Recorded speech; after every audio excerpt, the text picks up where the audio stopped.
hear that? I could actually cry. It's like the first time I'm hearing nature. It's mind-boggling. Like, that's all you hear is nature.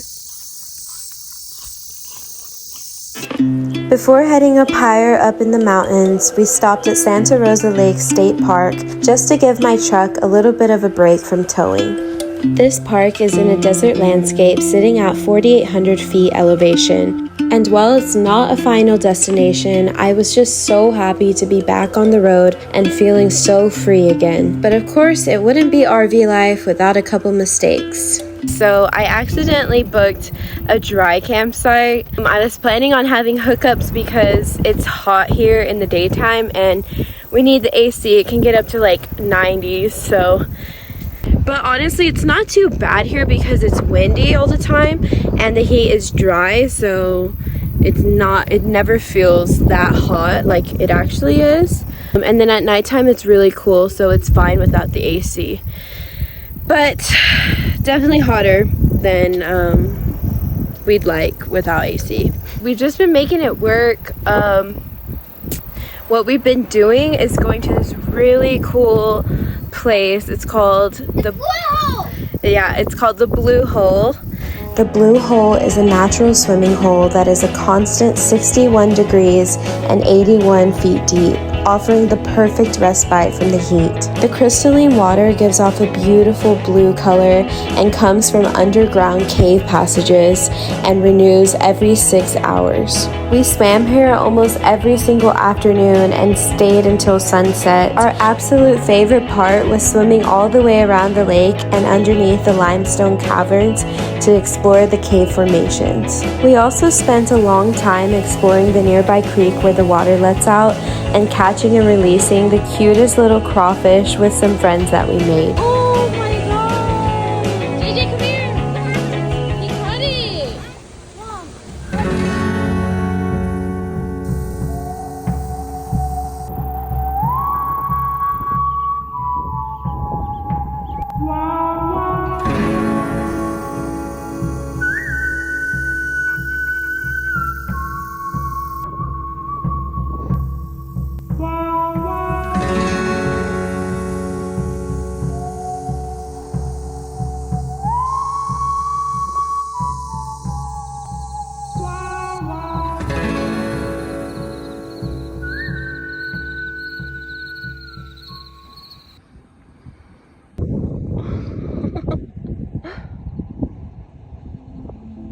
Even though this was just a temporary stopping point, I truly fell in love with the desert and the people here.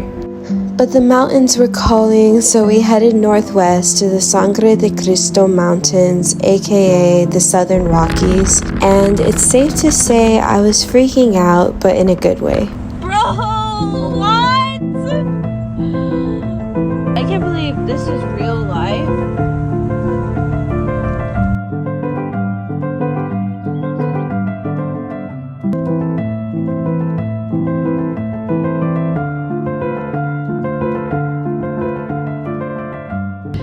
Hi guys, so I really wanted to just give an update on where we are and what just happened, because people are just so nice, and I feel like as humans we get kind of jaded and hardened over time by like people that have done us wrong, and we have these trust issues that we build up. And it's like when you're out, especially solo as a mom or a woman, it's like don't trust anyone, be scared, be aware, be, you know, like women always have to live in fear. So I just feel like there's a balance and a duality to that, and just as much as we have to be aware of our surroundings, we also have to approach things with an open heart and open mind, and know in general most people do want to help you out and are not trying to cause you any harm. So what happened the first time that I got here? First of all, the drive up, it really wasn't too bad, not as bad as I thought. I watched a YouTube video on it so I could have like an idea, and I also looked at it on Google Maps. there are some sections that are a bit narrow, and then some like sharp blind curves, but they're really not too bad. They're not at all, especially with a 30-foot rig. It was just in the last like maybe 10 minutes that we were going pretty steep uphill, and my truck was really kind of pushing it. We are struggling. Oh god. So when we got to the actual campsite, I was just praying there was a spot, because in the research I watched, the videos, everyone was like, these spots fill up every single day, like before 3 p.m. So we were already running a bit late, and there were so many spots. There's 2 levels to this campsite. There's a bottom and then, or 2 loops. There's a loop 1 at the lower level, and then I'm at the top, so loop 2. This complete loop there was no one here at all. And then around the same time, our neighbor, he has a truck camper. They got here and they parked easily because it's a truck camper. And I was like, dang, he got the best spot. Because I have a big rig, and you know, there are certain spots that are better, and I tried to like not be too close to him just out of courtesy. So I tried to back in 3 times to this spot, and it was just not happening. There was nowhere for me to like drive forward so I could straighten up. It was very hard. And I've only backed up a few times before, but anyway, I came over here and I passed by them and I asked them. Well, they told me right off the bat if I wanted that spot, I could have it, because they ended up moving to the spot next to it. And he said he actually moved for me in case I did want that spot, because it's way easier to back into, because there's a road right in front of it. And so I was just so thankful. That was so sweet. And I was able to back up, got everything unhitched, solar panels are charging. And then the other nice thing is that I didn't bring any cash with me. The lady on YouTube told me that they should accept payment through an app. So I was like, okay, I don't need to stop at an ATM. One less thing for me to do before I leave. But that was not true. They're working on doing that, but they haven't set it up yet. So you do need cash for this campsite, which I did not have. I've learned my lesson on that. Anyway, so our neighbor let me Venmo him, and he gave me $100 bill. And I only need 65 because we have our America the Beautiful pass, so it's only $5 a night, not 10.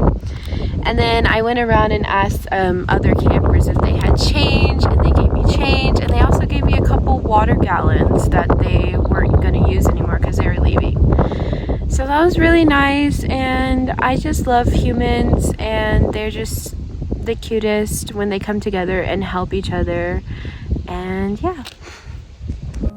This is Jack's Creek Campground, nestled in the Pecos Wilderness area, and it is absolutely breathtaking. It's forested with a mix of fir trees and aspens, and surrounded by the most majestic mountains, lakes, and the Pecos River. My family thought I was completely insane for thinking I could come up here, but this is the moment I have been waiting for years, you guys. This is why I started RV life. If I listened to all the unsolicited opinions on my life and my decisions, I would never experience this life and all that it can offer. I would never truly live. Our time here on this earth is finite and precious, and I choose to spend it doing what makes me feel most alive, and I hope you do too.